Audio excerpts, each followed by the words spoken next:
जैसे ठीक कहा है, चिता मरे हुए आदमी को जलाती है और चिंता जिंदा आदमी को जलाती है। नमस्कार, मैं राजेश बुगारिया। एक छोटी सी कहानी। एक प्रोफेसर अपने बच्चों के पास जाता है क्लास के अंदर, और क्लास में जाने के बाद में इस चिंता को एक एग्जाम्पल के माध्यम से समझाता है, और वो गिलास लेके आता है और उस गिलास को पानी से भरता है, और गिलास को पानी से भरने के बाद में उस गिलास को हाथ में ले लेता है, और प्रोफेसर अपने बच्चों से पूछता है, क्या इस गिलास में कितना पानी है?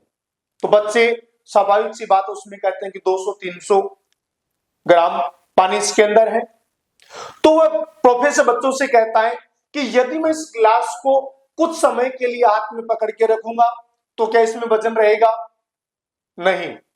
कुछ घंटों पकड़ के मैं रखूंगा, कुछ वजन उसमें बढ़ने लग जाएगा।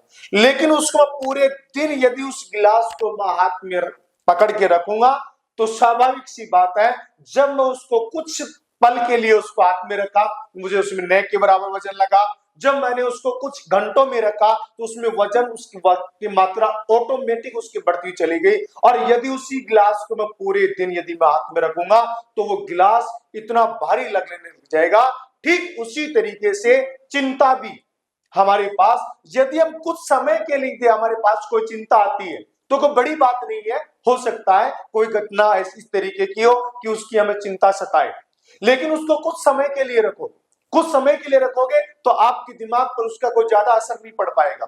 लेकिन उसको घंटे भर आप रखोगे, 2 घंटे रखोगे, 3 घंटे रखोगे तो उसका नेगेटिव प्रभाव चलता चला जाएगा। और यदि उसी चिंता को यदि आप पकड़कर आप बैठ जाएंगे तो वो चिंता आपको चिता में परिवर्तित कर सकती है, अर्थात आप जिंदा आदमी भी एक मरे हुए आदमी की तरह आप घूमते रहेंगे और आप बहुत अच्छा नहीं कर पाएंगे, क्योंकि वो चिंता आदमी को जिंदा को जलाती है और चिता आदमी को मरे हुए को जलाती है। तो मेरे दोस्त, यदि आपके जीवन में चाहे कोई बुरा पल आ जाए, चाहे कोई गलती आपसे हो जाए, उसकी चिंता करने की जरूरत नहीं है। यदि कोई दुख पड़ जाए तो उसकी चिंता करने की जरूरत नहीं है। उससे उभरो, उससे निकलो और अपने आप को रास्ते की ओर, अपने लक्ष्य की ओर अग्रसर करो और अच्छे तरीके से आप मेहनत करें और चिंता को छोड़ें और आगे बढ़ें। जरूर आप अपने लक्ष्य को आप प्राप्त करेंगे। Thank you. जय भारत, जय हिंद।